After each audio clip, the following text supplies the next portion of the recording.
Introduction to Dynamic Analysis. This module will cover dynamic analysis and methods for testing Android applications. Dynamic analysis is a method of analyzing software or code while running or executing it.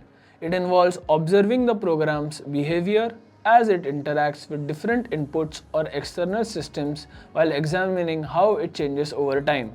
It can help detect and diagnose problems in software such as errors or vulnerabilities by providing insights into the program's execution and behavior.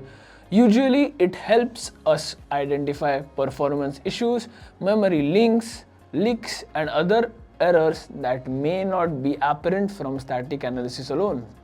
Dynamic analysis techniques include debugging, profiling, and testing. Debugging involves running the program in a controlled environment and observing its behavior to identify and fix errors. Profiling consists of measuring the program's performance characteristics such as CPU usage and memory usage to identify areas that could be optimized. Testing involves using a variety of inputs and scenarios to assess the program's behavior and functionality. Dynamic analysis in Android. When it comes to dynamic analysis in Android, it involves analyzing Android apps during their execution or runtime to observe the behavior of the app, such as with user inputs, imported components, sensors, and network resources.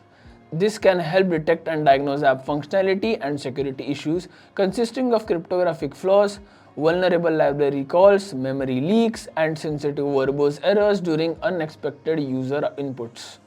Let's now look at some of the tools for dynamic analysis. Various publicly available tools can be assist during the dynamic analysis of mobile applications. Some of the most used tools that were discussed in the previous modules that are also used for dynamic analysis are Frida, Drosser, Burp Suite, then you have your MobSF.